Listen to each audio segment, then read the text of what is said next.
यत्र नारी पूज्यन्ते रमन्ते तत्र देवता। भारत की संस्कृति की बात करें तो भारत की संस्कृति के मूल में ये शब्द आते हैं। लेकिन आज की तारीख में एक वीडियो मंजरे आम पर आई, उस वीडियो पर खूब चर्चा हुई। वो वीडियो आपने देखी होगी, करनी सेना के उपाध्यक्ष की। उत्तर प्रदेश के मुरादाबाद का रहने वाला योगेंद्र सिंह राणा, जो खुद को एडवोकेट भी बताता है, उसने इकरा हसन को लेकर विवादित टिप्पणी करी। यहां तक कि असदुद्दीन ओवैसी और अकबरुद्दीन ओवैसी यानी ओवैसी ब्रदर्स को लेकर भी बड़ी ही विवादित बात कही। लेकिन इन सब के बीच जब योगेंद्र सिंह राणा ने अपना परिचय दिया तो वो परिचय और भी ज्यादा सनसनीखेज था। जरा सोचिए, उत्तर प्रदेश के मुख्यमंत्री योगी आदित्यनाथ के साथ योगेंद्र सिंह राणा का क्या कनेक्शन है। जरा सोचिए कि राष्ट्रीय स्वयंसेवक संघ के साथ आखिरकार योगेंद्र सिंह राणा का क्या कनेक्शन है। नमस्कार, मैं स्वप्निल और आप द न्यूज लॉन्चर देख रहे हैं। सबसे पहले आपने देख तो ली होगी वो वीडियो, उस वीडियो की तरफ चलेंगे, लेकिन उससे पहले जरा ये फेसबुक पोस्ट देखिए। ये फेसबुक पोस्ट योगेंद्र सिंह राणा ने की थी। आपकी स्क्रीन पर योगेंद्र सिंह राणा का एक फेसबुक पोस्ट है जो बाद में योगेंद्र ने डिलीट कर दिया है। लेकिन इस फेसबुक पोस्ट में उसने क्या लिखा? वो लिखता है, कैराना सांसद इकरा हसन अभी कुंवारी हैं। मैं भी देखने में उनसे कम खूबसूरत नहीं हूं। घर मकान भी मेरा ठीक ठाक है। जमीन जायदाद और माल की भी कमी नहीं है। मैंने अपनी पत्नी से भी पूछ लिया है। ध्यान दीजिएगा इस शब्द पे, मैंने अपनी पत्नी से भी पूछ लिया है। मुरादाबाद में कई मकान हैं। इकरा हसन चाहे तो मुझसे शादी कर सकती हैं। मैं उन्हें अपने घर में नमाज पढ़ने की इजाजत दे दूंगा। और इसके बाद शर्त क्या रखता है? लेकिन एक शर्त है, और शर्त क्या है? असदुद्दीन ओवैसी साहब और अकबरुद्दीन ओवैसी साहब मुझे जीजा कहकर बुलाएंगे। मुझे इकरा हसन से निकाह कबूल है, कबूल है, कबूल है। अब मैं चाहता हूं जरा इस बदतमीज व्यक्ति की आप वो वीडियो एक बार फिर से देखिए, अपने जहन में इसके एक एक शब्द को जरा ताजा कीजिए, इसकी बदतमीजी को, और उसके बाद हम आपको ये दिखाएंगे कि इसका कनेक्शन कहां से जुड़ता है। सुनिए, लेकिन पहले ये क्या रहा है, इसकी वीडियो देखिए। सभी हिंदू भाइयों को जय श्री राम और मुस्लिम भाइयों को अस्सलाम वालेकुम व रहमतुल्लाहि व बरकातहू। नहमदुहु नुसल्ली अल्ला रसूलिहिल करीम, अम्मा बाद, बिस्मिल्लाहिर्रहमानिर्रहीम। मैं ठाकुर योगेंद्र सिंह राणा, एडवोकेट, बल्द, स्वर्गीय श्री पृथ्वी सिंह, इकरा हसन माननीय सांसद कैराना, बल्द, मरहूम मुनव्वर हसन साहब से निकाह कबूल फरमाता हूँ। वो भी कबूल करें, वो मुस्लिम धर्म अपनाए रखें, मेरे घर में नमाज पढ़ सकती हैं, मुझे कोई एतराज़ नहीं है। और बशर्ते मैंने अपनी शर्तें रखी हैं कि अकबरुद्दीन ओवैसी साहब और असदुद्दीन ओवैसी साहब मुझे जीजा कहकर बुलाएंगे और मैं हिंदू ही रहूँगा, ऐसे ही टीका लगाऊंगा, क्योंकि हमें यही साथ रहना है, हिंदू मुस्लिम भाई भाई। तो मुझे ये निकाह कबूल है। जी हां, इस व्यक्ति ने बदतमीजी की आज सारी हदें पार कर दी। ये व्यक्ति मुरादाबाद का रहने वाला है, खुद को एडवोकेट बताता है, करनी सेना का उपाध्यक्ष है, शादीशुदा भी है, 2 बेटे भी हैं इसके।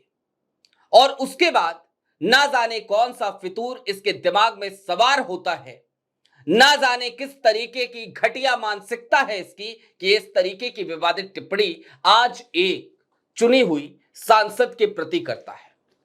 इकरा हसन चुनी हुई सांसद है, लेकिन इकरा हसन की जगह पर यदि कोई इस देश की सामान्य महिला भी होती, हमारी कोई बहन भी होती, तो भी हमारे आवाज में आज इतनी ही तलखी होती। और इसके पीछे मूल वही है कि हमने बचपन से यही सीखा है, यत्र नारी पूज्यन्ते रमन्ते तत्र देवता। अब मैं आपको कुछ और चीजें दिखाना चाहता हूं। जब विवाद बढ़ा तो इसने अपनी फेसबुक पोस्ट को डिलीट कर लिया और डिलीट करने के बाद मीडिया कर्मियों से यह संवाद करने लगा। एक अखबार है, आप जानते होंगे, नव भारत टाइम्स, एनबीटी।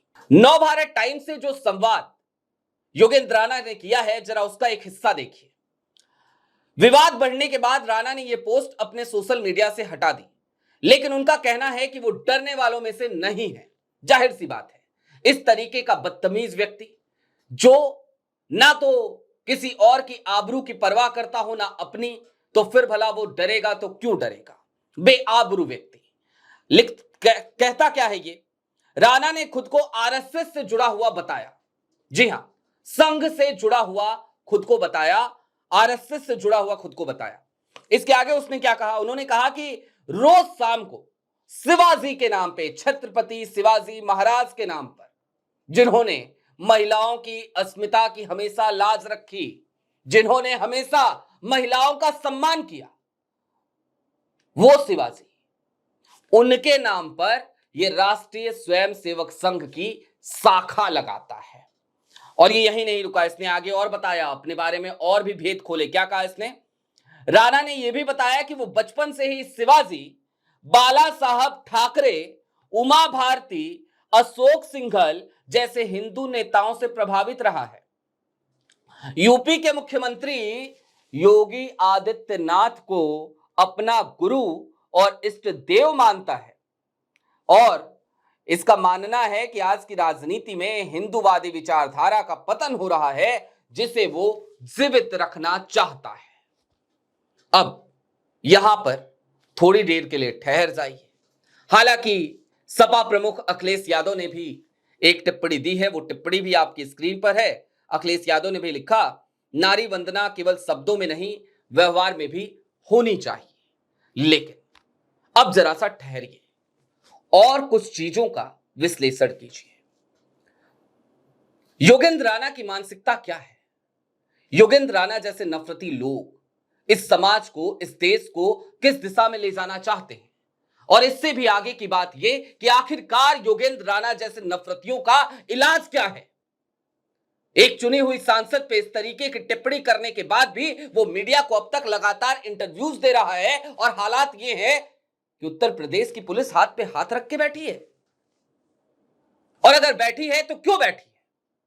तो फिर क्या ये मान लिया जाए कि योगेंद्र राणा का ये दावा कि वो योगी जी को अपना गुरु मानता है, इष्ट देव मानता है, सिर्फ यही एकमात्र वजह है कि अब तक पुलिस ने कोई मुकदमा दर्ज नहीं किया योगेंद्र राणा पे? और अगर ऐसा है तो फिर काहे का लॉ एंड ऑर्डर, फिर काहे का राम राज्य का दावा, फिर काहे की वो सारी फालतू की बातें कि बड़ा नारी सम्मान का ध्यान रखा जाता है उत्तर प्रदेश में, योगी जी के राज में?